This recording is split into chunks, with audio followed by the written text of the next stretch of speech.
Bula and welcome to our 10th Pacific Digital Health webinar series. I know you all are as excited as I am about the Tamanu Spring Super Release. Thank you for all those who have already joined. And I would also like to take this opportunity to thank DFAT for sponsoring this event for the monthly webinar series that we have been having from last year. Next one, please. While we wait for others to join, I would also like to share that our 11th webinar series will be about asset management on the 11th of September. All our sessions are recorded and available on our BES YouTube page, which we will share details of at the end of the session. Next, please. I am Safia Noor, your host for this webinar, and I have the opportunity to introduce Megan Lane, who is our product owner of Tamanu, and she has overseen the development of Tamanu since 2020. She is a HIS specialist with over 10 years experience in implementing EMR systems in large hospitals and healthcare workers and networks in Australia and overseas. She is an expert in designing customized future state workflows and software implementations with particular experience in optimizing user experience in healthcare workers. And now she will be showing us the Tamanu Spring Super Release details. Over to you, Megan. Thank you. Thank you very much, Safia, for the introduction. Hello to everyone. Thank you for joining us today and welcome to the Tamanu 2025 Spring Super Release.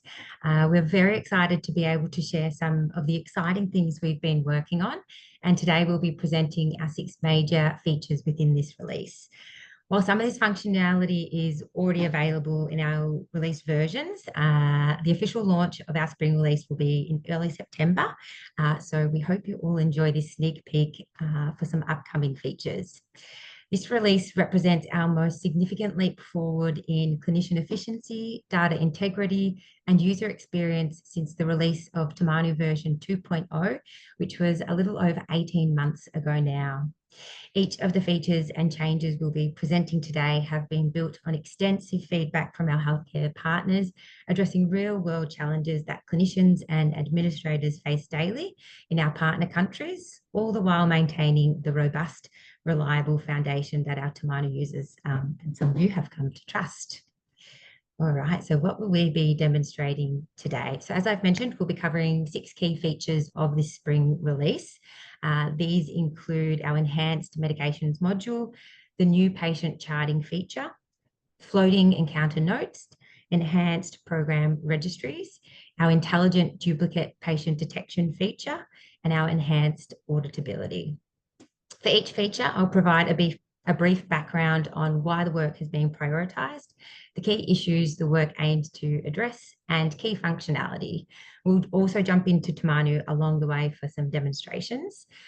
With limited time today, we won't be able to deep dive into each feature. So please pop any questions you may have into the Zoom chat along the way, and one of our BS team members will respond. Alrighty, let's jump in. All right, so our first feature that we're going to run through is our enhanced medications module. I think this description overly simplifies just how great and large this feature is and all the work that's been put into it by our team. So this feature delivers significant improvements to how healthcare teams prescribe, administer, and monitor patient medications with some really exciting and important new features. Why have we prioritised this feature? Firstly, patient safety. Medication management is a cornerstone of patient safety and clinical care. User feedback across all of our deployments.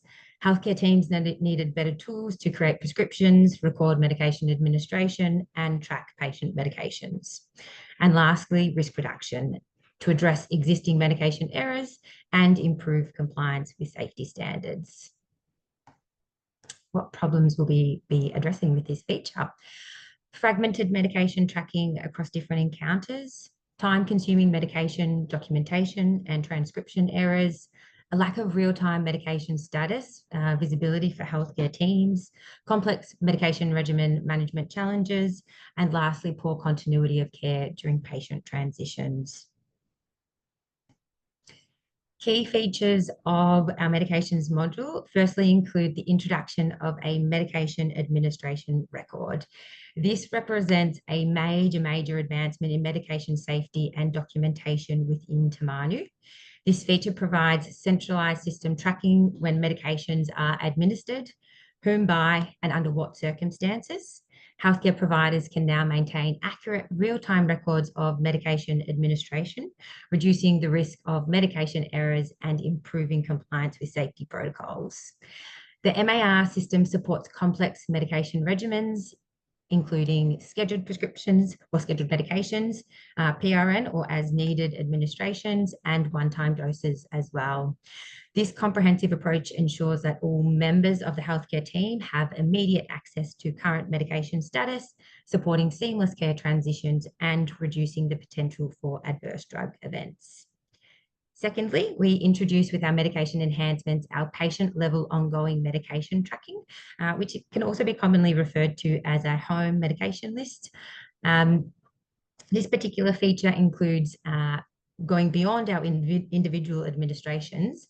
The enhanced module now provides robust tracking of ongoing medications at the patient level, longitudinal views allowing clinicians to monitor medication histories and make informed decisions about new prescriptions or medication changes. Ongoing medications can be brought into each encounter with a very simplified single-click workflow, saving huge amounts of time and reducing transcription errors. The system maintains a complete record of current and historical medications, including dosage changes, discontinuations, and the clinical reasoning behind any medication decisions as well. This comprehensive medication profile supports continuity of care and enables more informed clinical decision-making across all our patient encounters. And lastly, not listed on the screen, is our enhanced prescriptions workflow. So in addition to these key features, we've also made improvements to our existing prescription workflow. This includes improvements to the ability to set default medication details, including route, units, and notes, so a real-time saving measure for our prescribers, comprehensive frequency selection to support common dosing patterns, and the ability to configure medication sets, which are pre-configured groupings of medications commonly prescribed together for a specific protocol or condition, again, enabling faster ordering and standardized care. All right, now hopefully my screen follows along, but we're going to jump into Tamanu for a demonstration now. If you're not seeing Tamanu login page, please do let me know, but hopefully I've shared my screen correctly. All right, so I've just set up a demonstration environment for today. So all the data and information you see is fake and made up patients. So our test patient for our first couple of features that we're going to be presenting is Lawrence Campos, who is a 50-year-old male who's been admitted to hospital via the emergency department. He has poorly controlled type 2 diabetes and has developed a diabetic foot ulcer, which has become infected. He's been admitted for inpatient wound management and diabetes management. So he arrived earlier today. He's been triaged and assessed in the emergency and transferred to the ward. So now the medical team is going to come along and complete their morning rounds and an assessment of Lawrence. And part of this workflow will be reviewing any current medications or home medications that Lawrence might be taking. So first of all, I'm on the landing page or the summary page for Lawrence, where we can see a history of his care and his medical record. So we can see his ongoing conditions, allergies, any previous encounters, but also at our top tabs, we're able to access our patient level medication record. And here we can see our ongoing medications for Lawrence. Now, because Lawrence has been receiving regular care for his diabetes type 2, he does have some ongoing medications that have been listed by his healthcare provider. So here we can see that he's taking 4 medications currently. We can see some details on each of those medications. We can also click into each medication to view any further details as well. If Lawrence didn't currently have an active encounter, we'd also be able to manage the ongoing medication list from this view. But because he does have an active encounter, currently that feature is disabled, and we direct the user to manage all medications via the inpatient workflow. So there's no confusion between these two lists and managing these two lists as well. So we can see a really clear warning here that Lawrence has an active inpatient encounter and that all medications should be managed through that encounter. So let's go ahead and jump into that encounter now. So I'm going to view Lawrence's hospital admission. We can already see he's received assessment and some care since he was admitted, and we can start to see some details have been populated within his record. One thing that the medical team has not done yet is review his medications and prescribe any medications. So we're going to go to the medications tab. And immediately we can see here a prompt that because Lawrence has some ongoing medications, we're able to import those existing medications directly into this encounter. And really that's just going to save clinicians a bunch of time from re-prescribing medications that Lawrence might already be on and need to continue taking throughout this encounter. But it also reduces the potential of any transcription errors as well. So we're going to click on import existing medications. I could also go and directly prescribe a new medication for Lawrence at this point in time, and I will have the ability to still review and import those existing medications once I have reviewed a medication, once I have prescribed a medication as well. So both workflows are supported depending on the scenario and the patient needs. So I'm going to click import existing medications. And here we can see those same medications that we viewed at the patient level on the ongoing medications table are all listed here. So the medical team can review these medications, make sure they're still appropriate for Lawrence to continue taking through his current encounter, or they can review, change any dosages, etc., as needed. So just for this example, I'm just going to stop taking aspirin, but we'll continue taking the other 3 medications and we'll bring those into Lawrence's encounter. So we'll confirm, and automatically we can see those 3 medications and their prescription details are populated here in the medications table for Lawrence's encounter. All right. I'm also going to prescribe some pain medication for Lawrence at this point in time. So we'll go in and we're going to add a new prescription.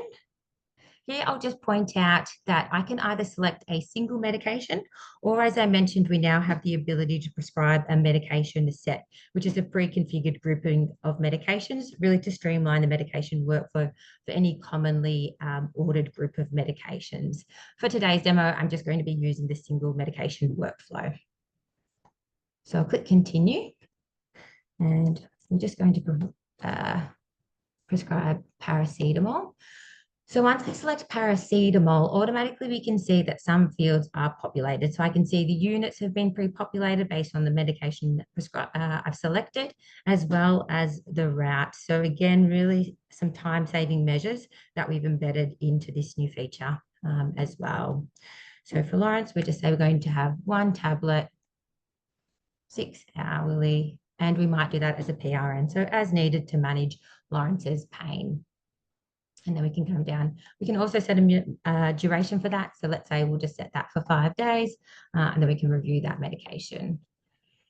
Now, I'll also point out, based on the frequency that I've selected, as we scroll down, we view this medication administration schedule. So because I've selected 6 hourly, there are going to be 4 medication windows where this medication is due for administration. These are automatically set within the system, but these can be configured or customized for each deployment, depending on your dosing schedules as well.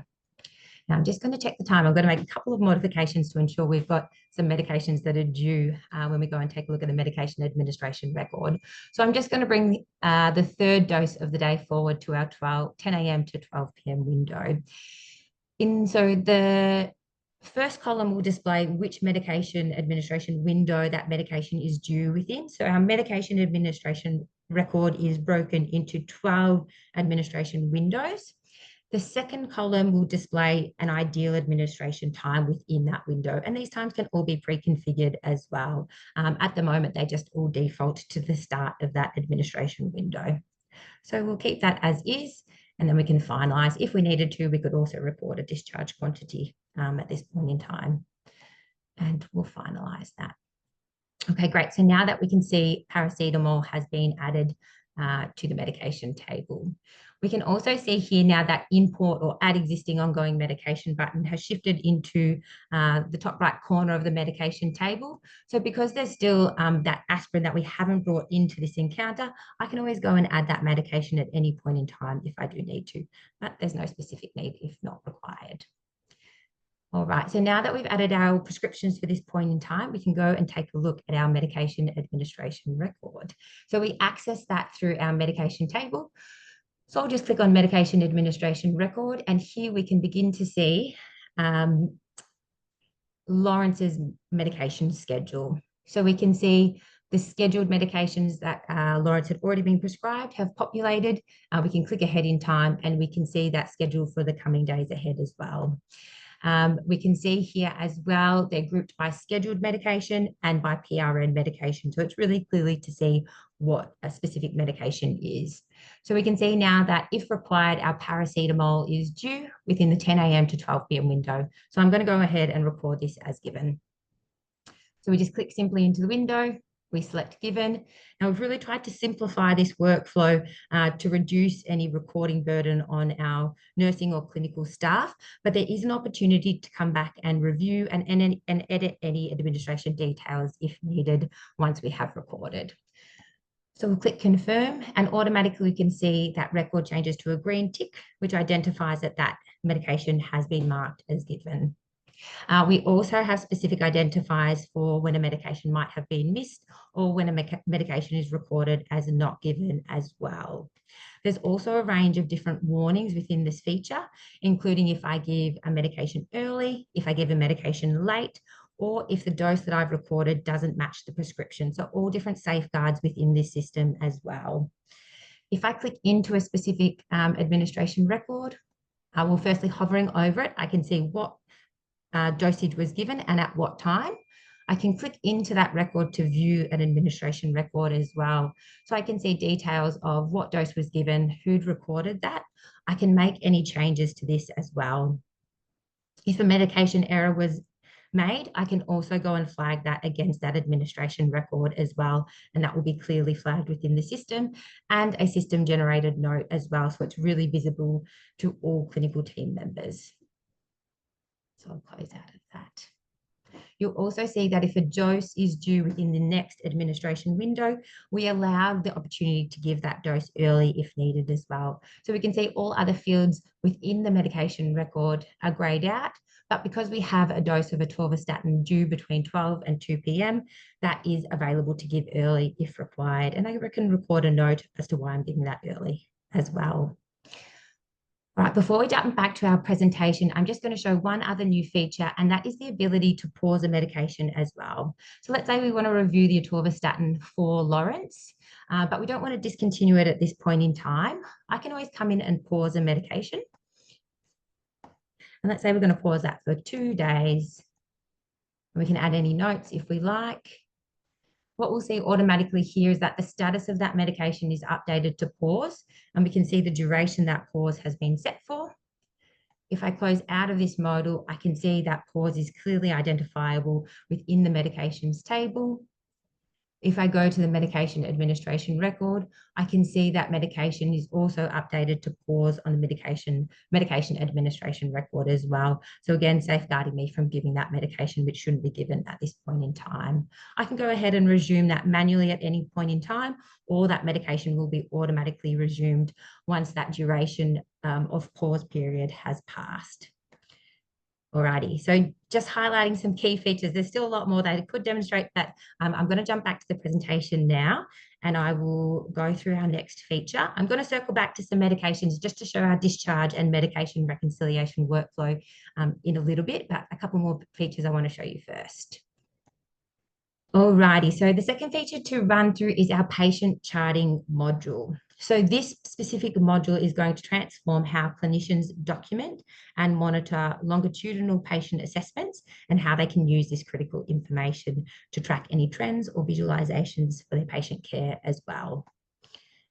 So why have we prioritized this specific feature? So complex longitudinal care requirements that often require tracking multiple data points. This is a perfect solution for that. It provides better clinical decision support, which includes trend visualization and pattern identification. And lastly, improved workflow efficiency by eliminating fragmented data capture across different encounters. The problems we hope to address through this feature are scattered longitudinal data, which creates difficulties in tracking and trend analysis, time-consuming documentation of complex conditions, which can often be hidden within our program forms, poor visibility of patient progression over time, inadequate support for chronic disease management, and limited cross-encounter data tracking. Key features of our patient charting module. So firstly, our comprehensive charting capabilities. So the charting module enables better tracking of longitudinal data, both within individual encounters and across multiple patient visits. This capability is particularly valuable for managing complex medications that require ongoing monitoring and trending of clinical parameters. Clinicians are able to easily chart critical areas and patient assessments, including pain assessments and management, wound care progression, and maternal health monitoring, such as antenatal care. Each of these specialised charting areas is designed to support the specific workflows and documentation requirements that clinicians encounter in their daily practice, and deployments are able to configure their own charts using templates via the admin panel. So a really easy and familiar workflow to configure and maintain our charts. Secondly, is our clinical decision support that's strengthened through this feature.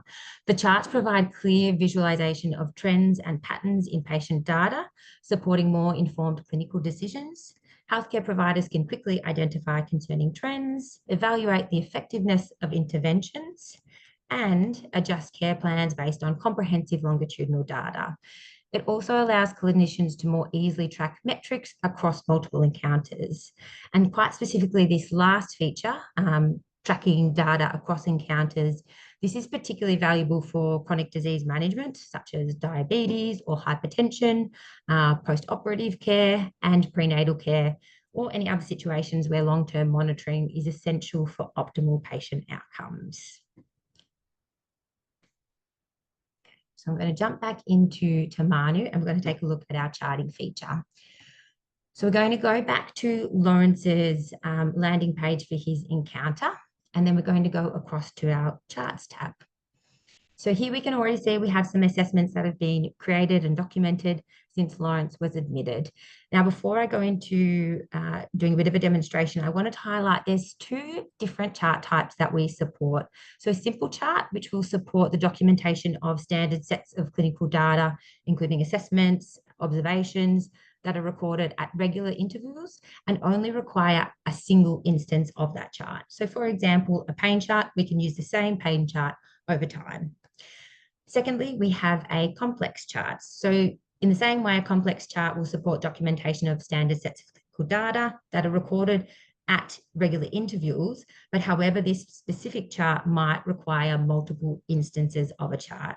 So for example, a wound chart. A patient might have multiple wounds that we need to track, but we want to record separate assessments for each of those wounds. So that's where a complex chart would be used for your configuration. And that's what we have an example of our chart here.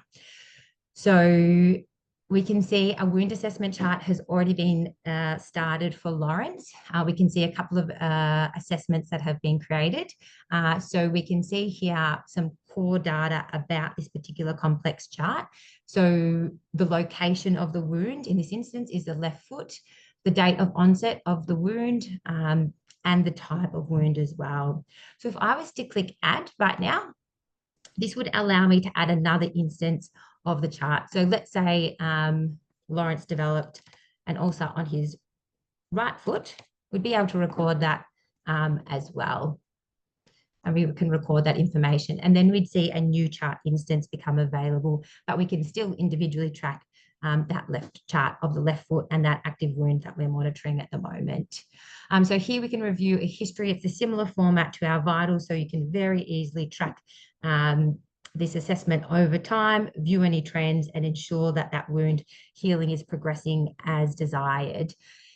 If it was relevant to a chart, we're also able to implement graphing so that we can really view trends and visualize those analyses as well. I'll show you an example of adding a record. So it looks very familiar to our other forms, specifically when recording of vitals. So we can record the date and time of the assessment. And this is just a basic form that's been set up. So Lawrence's pain is continuous. The tissue itself is healthy. His wound is improving, so we can say the exudate is clear. No odor now. And say the size of the wound itself is decreasing. We also have a new feature, and this feature also extends through to our program forms, is that we're now able to upload an image via a chart or via a program form in desktop. Currently, that feature is only supported in mobile, and this is really an exciting new feature as a consequence of our charting module as well. So I'll go ahead and upload an image. I just saved a very PG rated image. We can upload that. We can say the time that image was taken, and then we can record that. We can now see that that new assessment has been added. I can easily view those details over time. I can also come and view any wounds that are added and monitor the healing of that wound itself. So that's an example of a complex chart. I'll quickly show you what a simple chart looks like. Very similar, we just don't have the ability to add multiple instances of that chart. So let's go take a look. We can have a quick look at our pain assessment. So here we can see we just don't have the ability to add. So that's how we identify whether a chart is simple or complex, but we follow that same workflow to record and add another assessment against that chart. So again, we can track Lawrence's pain over time, ensure that any pain management is working for Lawrence. All right, I'm going to jump back to my presentation now. Actually, but just lastly, we did highlight that one of the key features of our charting module would be the ability to track charts across encounters. This particular feature is still under development, so I'm not able to demonstrate it to you today. But please look out for our release notes, because that will be coming soon and will be available, and really is going to be a game-changing new feature as well, particularly for those chronic diseases that require longitudinal management across encounters. And those particular charting across encounter will be embedded through our program registry forms. So just a little detail there. I'm sorry I'm not able to demonstrate that to you today, but please keep an eye out in our release notes, or contact your project managers for more details on that particular aspect of the feature itself. All right, we'll jump through, and now we'll run through our third feature of the demonstration, and that is our floating encounter notes. So clinical documentation has always required a delicate balance between thorough record keeping and efficient patient care. Our new floating encounter notes feature addresses a long-standing user request and represents a significant improvement in clinical workflow design. So why have we prioritized? This in particular is a real top user request, and is a very direct response to the question, can we enter patient notes while navigating the patient's record? And the answer to that question is yes, now you can. This will have significant workflow efficiencies through improving the documentation versus information access dilemma that our clinicians currently find themselves within. We also hope that overall user satisfaction will be improved, because this feature will definitely reduce the navigation burden between notes and reviewing the patient chart, and definitely removing some of the frustration that's been caused by this particular need. So what problems will we be addressing? Interrupted documentation workflows when needing to reference patient information, forced choice between completing notes and reviewing relevant data, the navigation burden disrupting clinical workflow, so jumping in and out of notes to review a patient chart, incomplete documentation due to workflow interruptions, and clinician frustration with system limitations as well. So some key features of our floating encounter note. Firstly, seamless chart navigation. So the enhanced notes modal now allow users to navigate a patient's chart while simultaneously recording their encounter notes. So what this means is that clinicians can reference previous visits, they can review medication lists, they can check lab results and examine imaging reports without interrupting their documentation. So all the while having their encounter note modal open and while they're recording a note. This capability is particularly valuable during complex patient encounters where multiple encounters and historical data points need to be considered. And secondly is improved clinical decision making. A real positive outcome of this feature is that by enabling simultaneous chart review and documentation, this feature supports more comprehensive and accurate and complete clinical notes. Clinicians can incorporate relevant historical information, identify patterns across visits, and make more informed decisions about patient care, all the while maintaining and completing their documentation. So let's jump into a demonstration of our floating encounter notes modal. All right, so we'll skip a little bit ahead of time in Lawrence's care journey. The doctors are happy with how his wound is healing and his diabetes is now under control. So they're going to begin preparing Lawrence for discharge. So we're going to navigate to the notes modal and we're going to select a new note. So we can see already, if anyone's familiar with our notes, the design has changed a little bit. This feature used to be static, but now what I'm actually able to do is I'm able to shift this modal around and I'm able to resize it so that I can view any information that sits behind this modal as well. So I'm going to start just typing some notes for Mark or Lawrence. So Lawrence was admitted with a, oh, and I can't remember how many day history of his wound. So what I'm now going to do is I'm going to shift my note modal across. And what I'm actually able to do, as well as moving that encounter note around, I'm able to interact with the screen that's behind me. So I'm going to scroll through Lawrence's notes. I'm going to scroll down to his admission note, and I can see he has a 10-day history. So I can go and fill in that detail. Of infected diabetic foot ulcer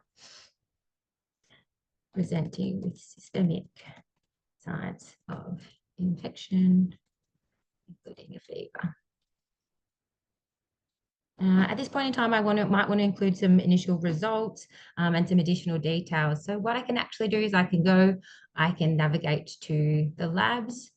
I can view any results for Lawrence. What I'm also able to do is I'm able to navigate out of that specific encounter and I can come to Lawrence's patient summary page where I can even view lab results across encounters.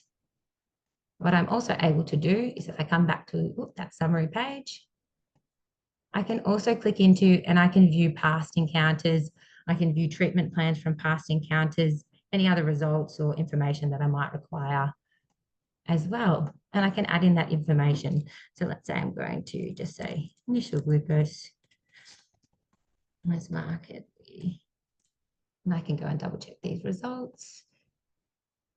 Now we can look at the comprehensive metabolic panel, for example, was markedly elevated, 0.1.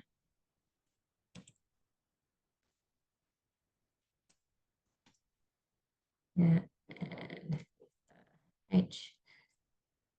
HbA1c, and I can also jump back and I can check this particular result as well. So I can go back in, look into Lawrence's encounter, and I can view any other details as well. 9.8% indicating poor diabetes control. All right. We'll just write that as a little bit of an example, but kind of shows you how users will be able to really view and include and incorporate information easily into the note without having to close a note, review, come back, write it down on a piece of paper, take a photo, whatever workaround they might be using at this particular point in time. With this feature, we've also introduced some safeguards to ensure that we don't accidentally navigate to another patient record while recording a note. So if I try to navigate away from Lawrence's chart, I'll see I'm not able to click away and I receive a message that I can't navigate away from this patient while they have an unsaved note. Within Lawrence's record itself, I'm not able to perform any actions while I have a note active as well. So I can see if I try to perform or click onto any buttons, I can't perform this action while recording a note. So that's a safeguard just to prevent any documentation errors that might come with introducing this feature as well. And we can go and add that note. And I'll just switch the type. All right, so now at this point in time, we're ready to discharge Lawrence. So what I'd like to go do is just jump back and demonstrate our discharge workflow for our medications feature. So let's say medication, a wound culture has been completed and Lawrence has tested positive for a staphylococcus infection. So what we're going to do is prescribe some antibiotics. So we're going to go and add a new prescription. So we'll do amoxicillin. And we'll do 250 milligram tablets. And we're going to say, take that one tablet twice daily. Again, we can see one capsule. Again, those details are pre-populating. We can also see notes pre-populating, so an instruction for Lawrence to take after food. And at this point in time, because it's a discharge medication, we can go and add our discharge quantity as well. And I can finalize that. Our workflow to print medications remains the same as it is now. So I can print a single medication or I can print multiple prescriptions on the one printout as well. So I'm going to go and prepare a discharge now. And now within this new feature, we have our encounter medications, but we've also introduced the ability to review and reconcile any other ongoing medications that may not have been introduced into Lawrence's encounter. So we decided not to continue aspirin during Lawrence's encounter. So we can see here that's automatically been flagged as an other ongoing medication that requires review to ensure that's appropriate to continue as an ongoing medication. We can see all other active encounter medications, including our paused medication, to ensure that we're reviewing that, whether that should be resumed or it should be discontinued at this point in time. So from here, we've also added the ability to discontinue a medication so that a user doesn't need to jump back and forth between the medications table and the discharge record while they're reviewing and preparing this patient's record for discharge. So at this point in time, I might go and discontinue the atorvastatin, just as an example. Say no longer. And we can discontinue that medication, and automatically we can see that'll be discontinued from this table. So I'll just go and add some other medication details. And then we can finalize that discharge. And we can confirm that discharge. So now if I navigate to the medications tab at the patient level, what we're able to see is still an active and updated list of that ongoing medications. So we know there's 3 medications that we decided to continue for Lawrence, but we decided to discontinue the atorvastatin. So we can see that clearly here within this table now. What we're also able to see now that Lawrence has had an inpatient encounter and has been discharged from that encounter is a summary of the last inpatient encounter medications. So at any next point of care, a clinician is able to come and review these medications, see what was prescribed at discharge, and see those continued ongoing medications. So again, just continuing continuity of care for Lawrence there. All right, I'll jump back to my presentation now. And next up, we have our 4th feature, which is our enhanced program registry management. So we've made some significant improvements to our widely adopted program registry module to support tracking condition status and streamlined registry management workflows. For anyone unfamiliar with our registry module, this is used to manage patient cohorts for disease surveillance, chronic condition tracking, and population health programs. This feature has been live for about 18 months now, but we've received feedback, and this is why we've prioritised this piece of work. Key things that, key reasons why we've prioritised it is to better support disease surveillance and chronic condition tracking. The new and introduced workflows better reflect the clinical reality of how diagnoses and conditions evolve over time. Streamlined registry management workflows to improve efficiency, And we've also made some data architecture improvements to enhance our reporting capabilities and ensure accurate historical data tracking as well. What problems are we looking to address? So limited condition progression tracking through diagnostic stages, poor audit visibility for condition status changes, inefficient registry management that requires multiple screen navigation, and again, those data integrity issues with condition carryover between registrations. So key features that we are introducing with these enhancements. So firstly, advanced condition category tracking. So one of the most significant improvements is the introduction of condition category tracking with configurable statuses. So clinicians are now able to track the natural progression of conditions through customizable stages such as suspected, under investigation, and confirmed. This granular approach reflects the reality of clinical practice, where diagnoses often evolve as more information becomes available. The system maintains a complete audit trail of these status changes, providing healthcare teams with unprecedented visibility into how conditions develop over time. So this transparency is particularly crucial for quality assurance, clinical decision-making, and regulatory compliance. Users can see exactly when a condition status has changed, who made the change, and what information was available at each stage of the diagnostic process. The second feature is our streamlined registry management. So what we've done is we've consolidated registry management into a unified or single interface, which allows clinicians to update both registry status and manage multiple related conditions simultaneously. So no longer do they need to take multiple clicks around the dashboard to manage that program registry for a patient.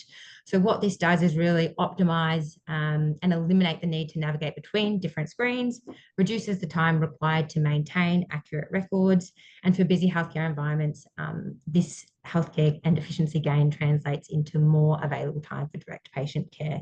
And what we're seeing is continued and increased uptake of our program registries. So hopefully that is a really seen benefit. And lastly is our enhanced data model architecture.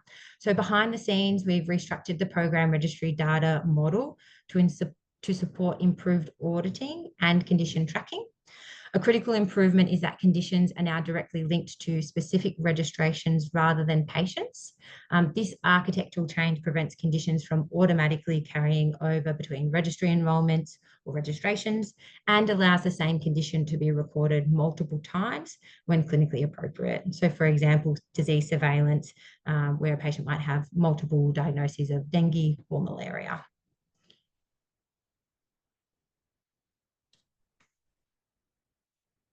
All right, so we're going to Farewell Lawrence now, and we're going to find our next patient, Marion Burke. So Marion, about a year ago, was previously seen for leptospirosis and had a confirmed diagnosis.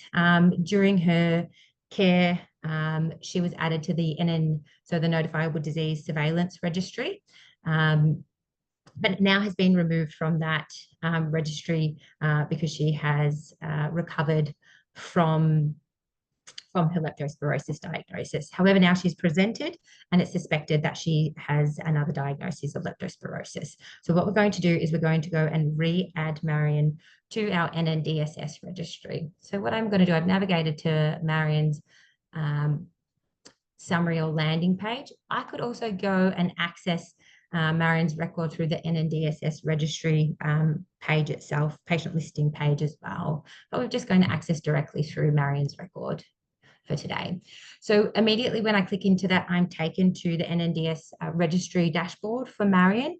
Here I can review a history of her first registration or enrolment within this registry. So I can clearly see a history of program statuses. So the journey of her care on this dashboard and how her care progressed. I can see that she had a confirmed diagnosis of leptospirosis. I can also see any attached forms that were completed during that registration or enrolment period as well, and review any details within those forms. But what I want to demonstrate to you today is some of those key features that I'd mentioned. So what we're going to do is we're going to go and activate Marion on this register and re-add her or re-register. So automatically, what we're able to do within our Activate screen is we can update the registration details. So we can see her registration was about a year ago. We're going to update that registration to today. I'll actually say. We can modify who had registered her, knowing that we've got an audit of all this previous information for her register as well. So let's say today, Erin, she's still at Tamanu Hospital, and at this point in time, her case has just been notified. So we'll update the status there. Oh, actually, sorry. Case investigation is pending. From here, we can see the leptospirosis diagnosis, and that was confirmed. We can also see a history of that diagnosis and see how that particular diagnosis or condition tracked over time as well. So this is that new auditing feature and capability within the program registry conditions.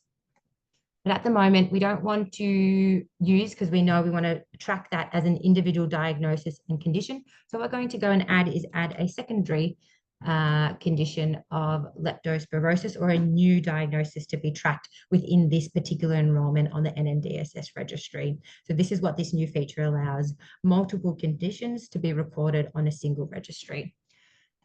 And I can record the date, and I can record a category. So let's say that's suspected, and I can confirm. So now what we're able to see is we can track those multiple conditions really clearly. So we can see she had a previous confirmed case of leptospirosis. I can come in here and I can track the date of when that condition was added, but I'm also now able to begin tracking that new diagnosis of leptospirosis as well. If I go and view Marion on our NNDSS registry, I'm only going to be able to see the most recent or active related condition. So because that related condition has a status of confirmed, that's no longer considered an active condition for the purposes of tracking Marion as a case within this particular registry. That can be configured in different ways as well. So if we come back to Marion's record really quickly, I'll just show you if we want to make any updates. All those updates now live in a single and unified modal. There used to be multiple workflows to capture this information or update a status. So we can say the case investigation is ongoing. We can update it to confirmed, and we can confirm that. And then we can see these two conditions, and we can, again, track them over time. We can also see, as we update the program status history, that's populating that status table, and we can see how Marion's journey on this NNDSS registry is progressing. All right, so that is our program registry enhancements. I'm going to jump back in and go on to the next feature in the interest of time. So our fifth feature to run through is our duplicate patient detection. So patient misidentification remains a persistent challenge in healthcare, potentially leading to fragmented medical records, medication errors, and compromised patient safety. So our new duplicate patient alert system addresses these challenges with sophisticated detection capabilities.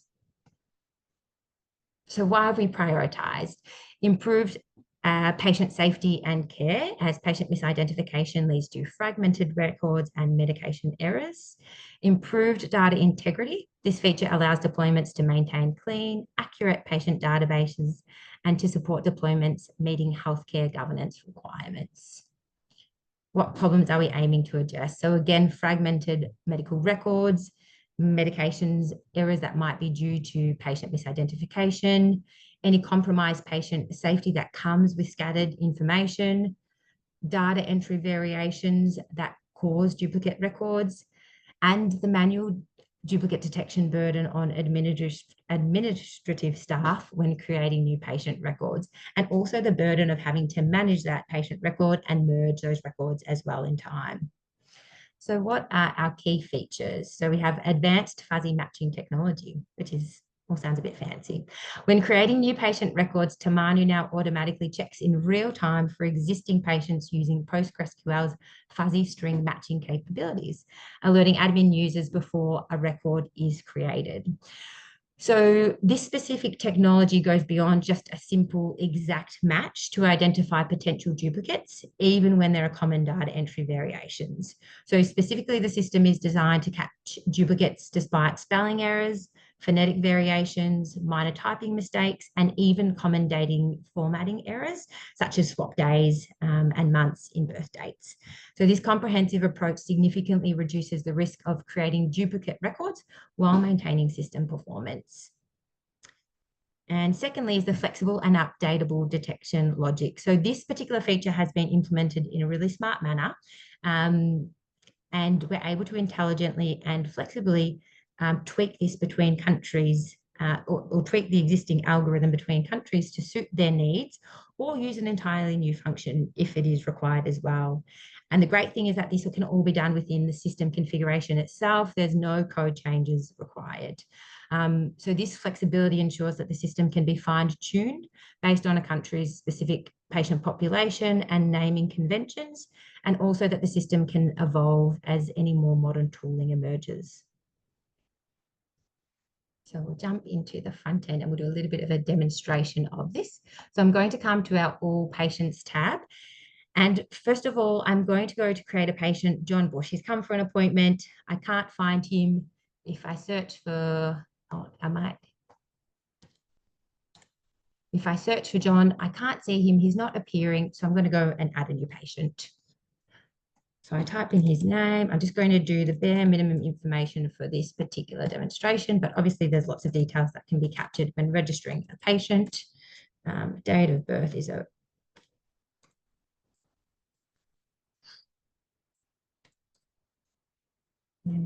So now scroll down and we're going to select add new patient. So here we can see this is our possible duplicate patient alert. So we can see any potential existing patient record and compare that with our proposed new patient record. So here as I am comparing, I can see a variation in the spelling of the name John, and that might be a spelling mistake, but it's also a phonetic variation as well. So missing or leaving out the H. I can compare the last names are the same. I can see the date of the birth is slightly different, so maybe there's an issue with the date formatting here as well.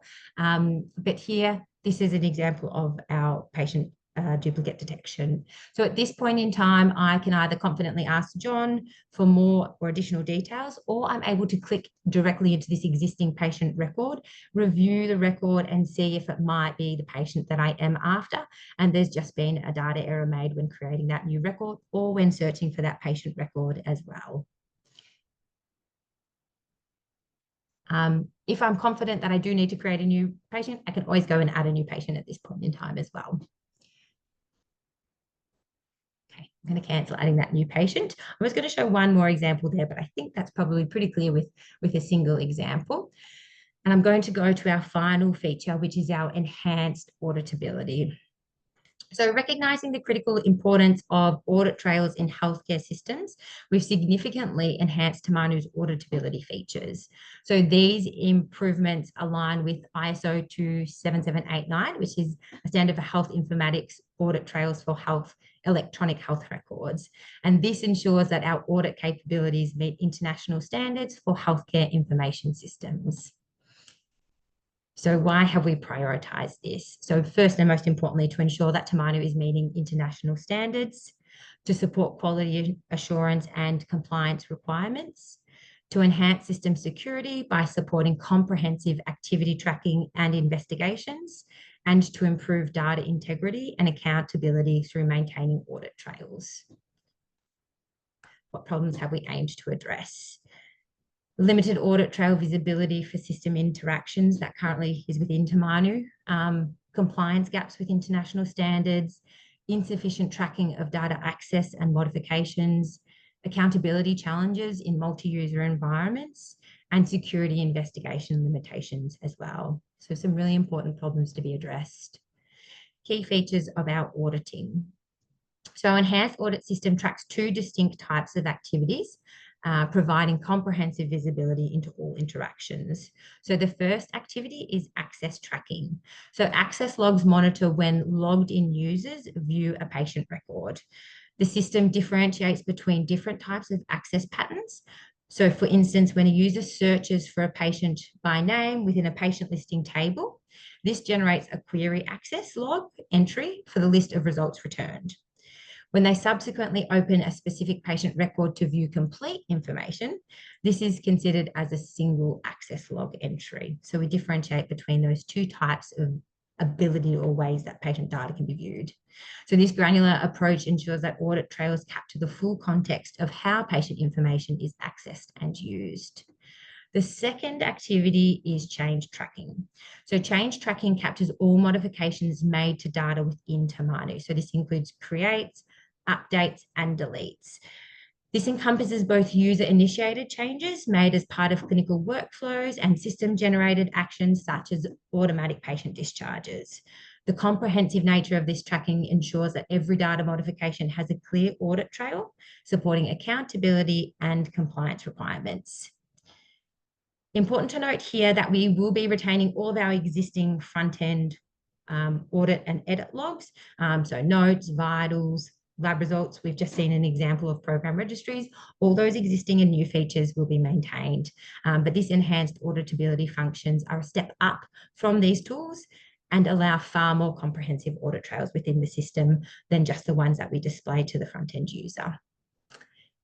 And lastly, and obviously a key feature is supporting healthcare governance. So these audit enhancements provide healthcare organisations with the detailed information needed to address various circumstances, from routine quality assurance to regulatory compliance and security investigations.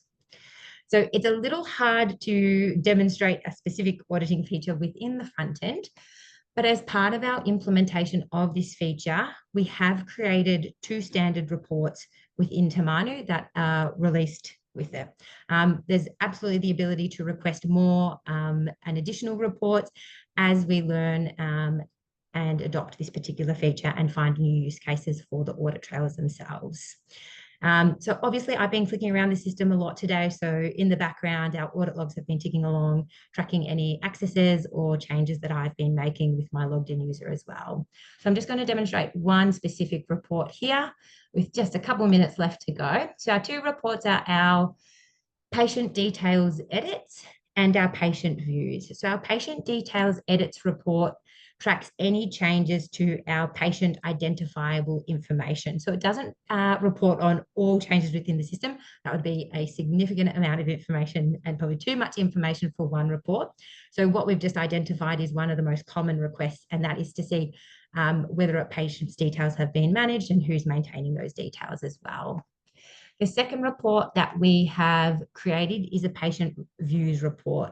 So what this will show is all individuals that have accessed a patient record, when they've accessed it, and some details on that user as well for identification purposes. I'm going to generate an example of the patient details edit. So with both reports, we've got parameters that we can use to filter the report. So if we want to investigate audit logs for a specific patient or by specific user, that's feasible, or we can implement a date range if the past 24 hours isn't suitable. I'm just going to keep those blank for now, and I'll generate this report.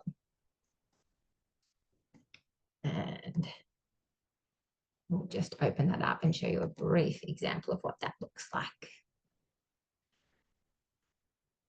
So here we can see some details of the patient whose details have been changed, and then the user that's changed it. So I've been logged in as system as I'm doing most of my demonstrating today. So we can see most of the changes in the last 24 hours have been logged by user. If a user has the same name as another user, we also can identify them through their user email, through their role, and we track the date and time that that change to the patient details was made at. If multiple changes are made to patient details within 1 minute, we'll also consolidate that so that the report doesn't become too overwhelming as well. Alrighty, with 1 minute to go, I might hand over to Safia, but firstly, I just want to say thank you all very much for your time today. We're very excited to present our spring release. As previously mentioned, although I feel like I've gone into a lot of detail, there are details and features that I have missed along the way. I couldn't cover it all. So if you've got more questions, please reach out to your project managers or system administrators and keep an eye out for our release notes. Also, while we've just presented a sample of some major features, a reminder that we do release new releases or versions of Tamanu fortnightly. So change and progress is always happening. Thank you. And Safia, I'll hand it over to you. Thank you so much, Megan. That was really good and comprehensive knowledge right there. And all the questions have been answered in the chat already. If anyone has any other questions, please feel free to contact us through our support center email, which is shared on the screen. The video will be available on our YouTube page at Beyond Essential Systems 7459. And we'll all see you on 11th of September for the asset management. And before I go, thank you to everyone who had joined. And as you all can see, as healthcare continues to evolve, Tamanu remains dedicated to providing the tools and capabilities that enable healthcare organizations to deliver exceptional healthcare out there. So thank you and see you all in September. Mode